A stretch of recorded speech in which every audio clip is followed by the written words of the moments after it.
दोस्तों, geography of Bihar में हम लोग जो टॉपिक शुरुआत किए थे उसका नाम है जियोलॉजिकल स्ट्रक्चर ऑफ बिहार। तो जियोलॉजिकल स्ट्रक्चर को मैंने क्लास में बताया भी था। प्री कैम्ब्रियन पीरियड से लेकर के क्वार्टरनरी एरा तक के रॉक्स पाए जाते हैं। प्री कैम्ब्रियन रॉक्स को दो पार्ट में डिवाइड करते हैं, धारवाड़ रॉक्स और विंध्य रॉक्स। विंध्य रॉक्स रोहतास और कैमूर की पहाड़ियों में, और धारवाड़ रॉक्स जमुई, बांका, नवादा यानी झारखंड से सटे इन जिलों में पाया जाता है। इसके बाद टर्शरी की बात करें, टर्शरी पीरियड के रॉक्स की, तो आउटर हिमालय का पार्ट जो पश्चिमी चंपारण में है उसमें मिलता है। और आउटर हिमालय आपको मालूम है कि प्लायोसिन और प्लीस्टोसिन पीरियड में फॉर्म हुआ था। तो पश्चिमी चंपारण में जो चट्टानें मिलती हैं उसको हम कहेंगे कि प्लायोसिन और प्लीस्टोसिन पीरियड की वो चट्टानें हैं। गंगा के मैदान की बात करें तो वो प्लीस्टोसिन और होलोसिन पीरियड का है, और गंगा के मैदान की जो चट्टानें हैं वो क्वार्टरनरी रॉक्स उसको कहा जा सकता है। ये हम लोग देख चुके थे कि कौन कौन सी चट्टानें हैं।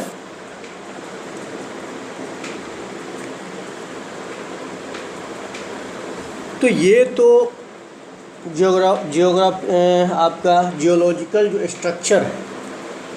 फिजिकल स्ट्रक्चर में भी हम आपको बता चुके हैं कि पर्वतीय क्षेत्र है शिवालिक का, वो बिहार का पर्वतीय क्षेत्र है, नॉर्थ बिहार का, और वेस्ट चंपारण में मिलता है। वो आउटर हिमालय यानी शिवालिक का भाग है, और उसमें सोमेश्वर रेंज बिहार की सबसे उत्तरी रेंज है। और ये त्रिवेणी नहर से अगर पश्चिम और पूरब में इसका विस्तार देखें तो त्रिवेणी नहर से लेकर के, यानी पश्चिम में त्रिवेणी नहर से लेकर के पूरब में भीखना ठोरी दर्रा यानी पास तक है। और इसकी हाईएस्ट पीक सोमेश्वर फोर्ट है,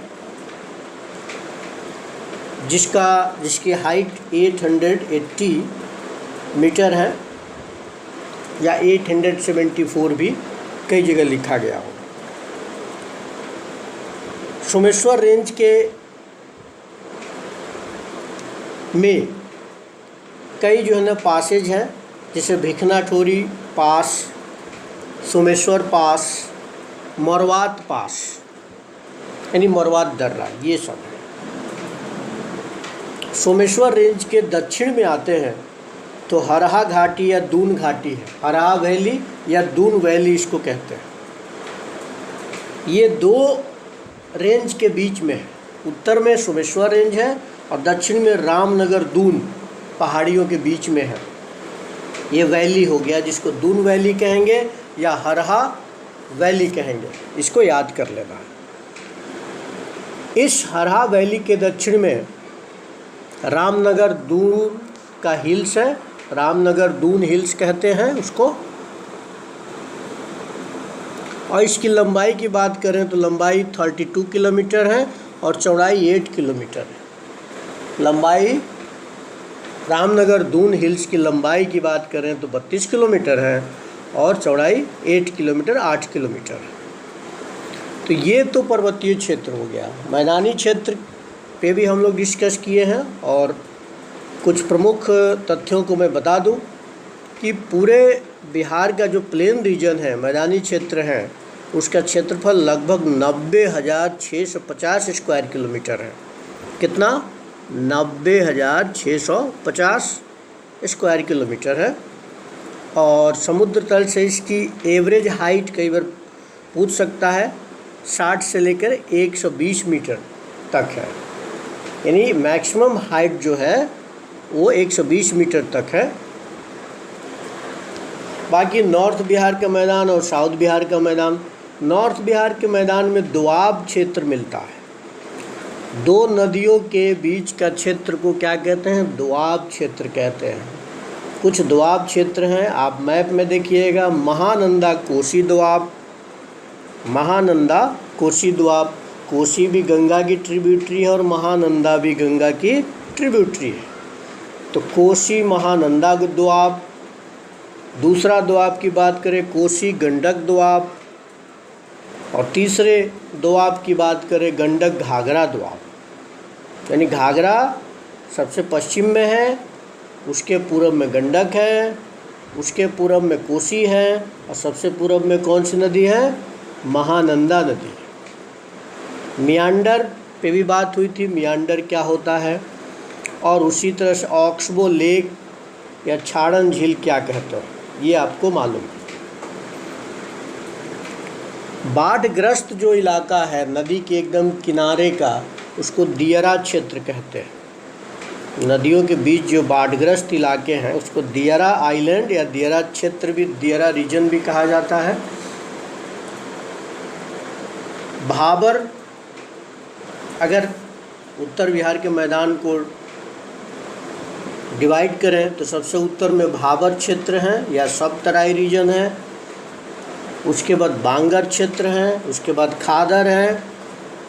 ये भाबर जहाँ छोटी छोटी नदियाँ जो है ना लुप्त हो जाती है, और सब तराई रीजन भी है इसी में, यानी ये नेपाल से सटा हुआ पश्चिम से पूर्व जो ज़िले हैं उसमें विस्तृत है। जैसे अगर हम बात करें पश्चिमी चंपारण, उसके बाद पूर्वी चंपारण, फिर सीतामढ़ी, मधुबनी, सुपौल, अररिया, किशनगंज, इन सब जिलों में विस्तृत है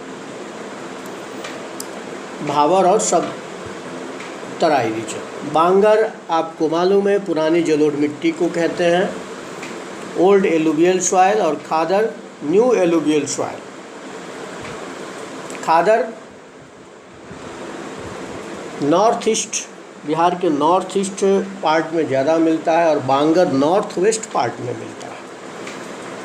चौर और मैन, चौर या मन, ये वाटर लॉगिंग एरिया होता है। उत्तरी बिहार में कुछ ऐसे ही वाटर लॉगिंग एरिया है जिसको चौर या मन कहते हैं। जैसे बहादुरपुर, बहादुरपुर एक फेमस चौर है जो ईस्ट चंपारण में है, पूर्वी चंपारण में।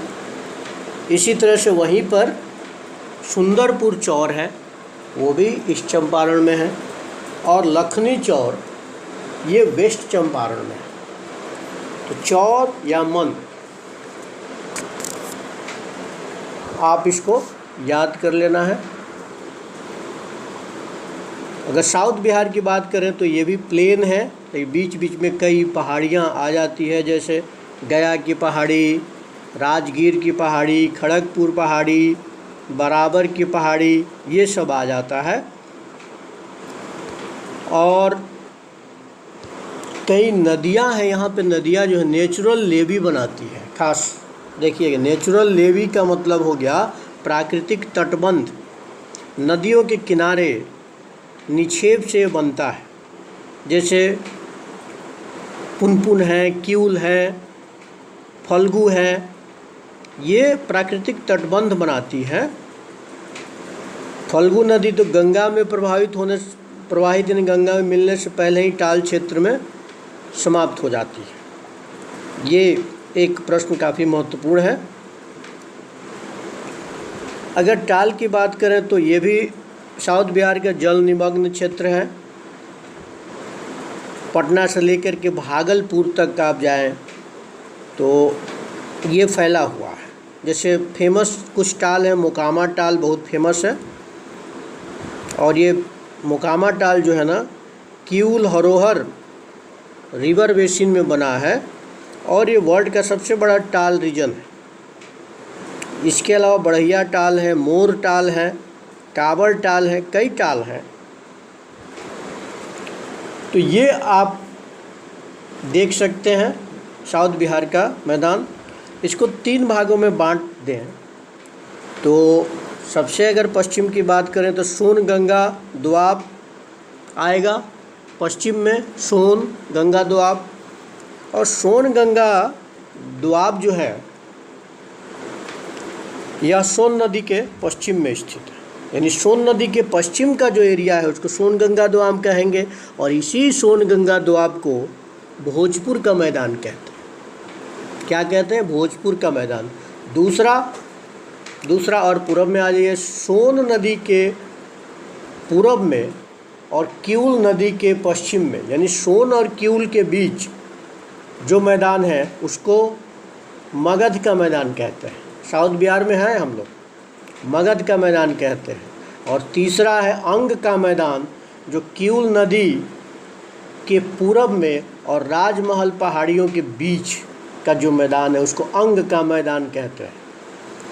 तो 3 मैदान हो गए आपके, सोन गंगा दोआब जिसको भोजपुर का मैदान कहते हैं, उसके बाद मगध का मैदान जो सोन और किऊल के बीच में है, और अंग का मैदान जो किऊल के पूरब में। तो ये उत्तर बिहार और दक्षिण बिहार के मैदान है। मैप में देख लेना है, किसी तरह का कोई कन्फ्यूजन होगा बात करेंगे। इसको एक एक चीज़ याद कर लीजिए, रट लीजिए और नोट कर लीजिए। बहुत बहुत धन्यवाद।